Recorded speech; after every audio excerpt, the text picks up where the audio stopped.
세례 요한이 요단강에서 세례를 베풀 때의 일입니다. 예수님께서 요단강에 이르러 세례 요한에게 세례를 받으려 하셨습니다.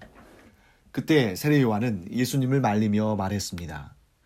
내가 당신에게서 세례를 받아야 할 터인데 당신이 내게로 오시나이까?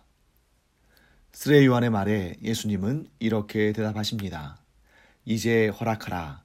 우리가 이와 같이 하여 모든 의를 이루는 것이 합당하니라.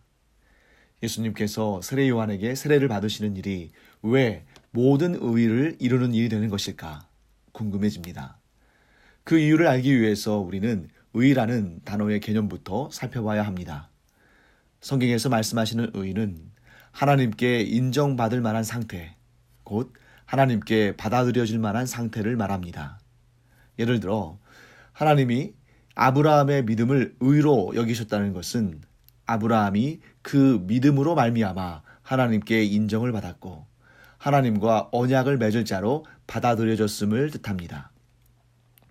그러므로 예수님께서 모든 의를 이루신다는 것은 죄로 말미암아 하나님께 도저히 받아들여질 수 없는 존재를 하나님께서 받으실 만한 의로운 존재로 만들었다 하는 것을 의미합니다. 바로 여기에 예수님이 이 세상에 오신 목적이 드러납니다. 예수님은 우리를 의인이 되게 하셔서 하나님께 올려드리기 위해 이 땅에 오신 것입니다. 이 목적을 이루시기 위해 예수님은 다음과 같이 한 단계 한 단계 계획하신 일들을 이루셨습니다. 먼저 예수님은 하늘 영광을 버리시고 이 땅에 완전한 인간의 몸으로 탄생하셨습니다. 다음으로 예수님은 육신의 부모와 형제자매들 그리고 이웃들과 더불어 사시며 보통 사람들과 똑같이 인간의 삶을 경험하셨습니다. 그리고 오늘 본문에서 보듯이 예수님은 죄 있는 인간이 받는 세례를 받으심으로 완전한 인간 되심을 나타내셨습니다. 그렇다면 완전한 하나님이신 예수님이 왜 완전한 인간이 되시려 하셨을까요? 그 이유를 세 가지로 살펴보겠습니다. 첫째, 예수님은 하나님께 순종하는 인류의 대표자가 되기를 원하셨습니다. 사실 우리에게는 아담이라는 대표자가 있습니다. 하나님은 우리의 대표자인 아담과 언약을 맺으시며 그에게 하나님의 대리 통치자라는 영광스러운 직분을 주셨습니다. 이 언약이 우리와 관련이 있는 것은 인류의 대표자인 아담이 하나님과 언약을 맺을 때 아담 안에서 우리도 하나님과 언약을 맺었기 때문입니다. 하지만 아담은 선악과를 먹지 말라는 하나님의 명령을 어기는 불순종의 죄를 지었습니다. 바로 그 순간 인류의 대표자인 아담 안에서 모든 사람이 그와 함께 죄와 사망의 종이 되고 말았습니다.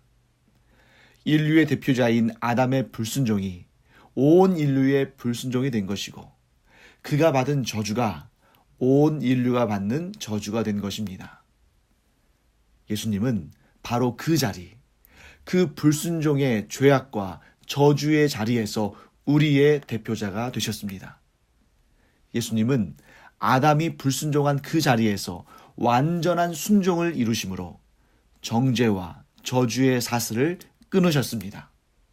이로써 예수님은 우리를 대표해서 모든 의를 이루신 것입니다.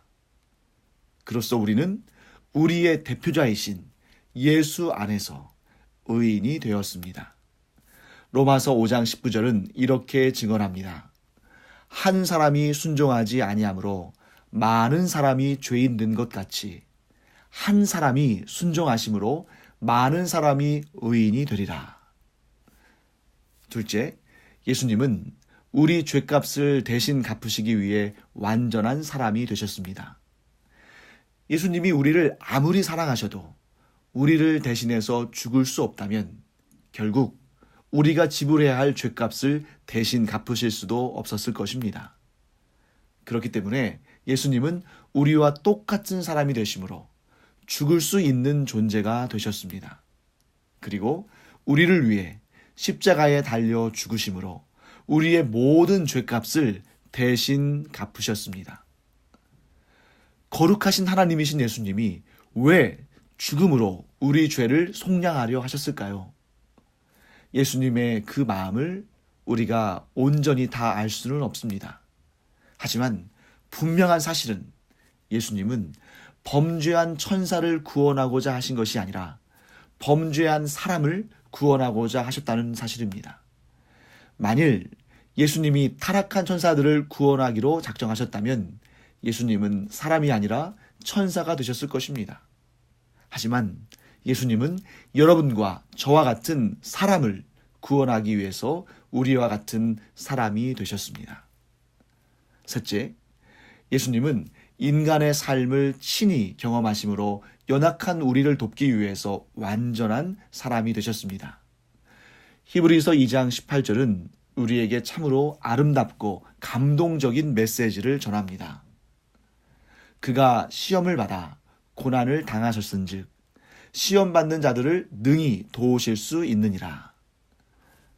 사탄은 참소하는 영입니다. 사탄은 우리가 죄를 짓도록 유혹한 후에 우리가 죄의 올무에 빠지면 그 죄를 빌미로 우리를 고발합니다. 우리를 불쌍히 여기시고 사랑하시는 예수님은 이 사실을 잘 아시기에 우리를 돕기 위해 이 세상에 오셨습니다.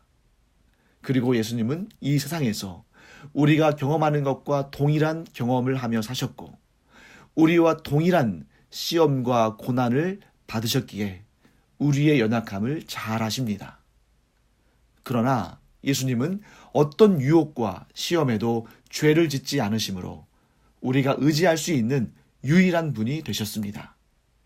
그리고 이제 우리가 시험받는 그 자리에서 우리를 능히 도우사 우리를 죄의 권세와 싸워 넉넉히 승리하는 자로 세워주십니다. 이처럼 우리를 사랑하시는 예수님은 우리의 대표자가 되시기 위해 세례를 받으셨습니다. 그리고 예수님은 우리의 대표자로서 십자가에 달려 죽으심으로 우리의 죄를 대신 갚아주시고 우리를 구원하셨습니다. 예수님께서 친히 모든 의를 이루신 것입니다. 예수님은 그것으로 그치지 않으셨습니다. 예수님은 바로 지금 이 시간에도 보혜사 성령을 우리에게 보내셔서 우리로 하여금 날마다 벌어지는 영적 전투에서 승리하게 하십니다. 우리를 불쌍히 여기셔서 우리의 대표자가 되신 예수님, 우리를 위해 세례를 받으시고 우리를 위해 십자가에 달려 돌아가신 예수님을 의지해서 오늘도 영광스러운 승리의 길을 걷는 여러분과 제가 되기를 간절히 축복합니다.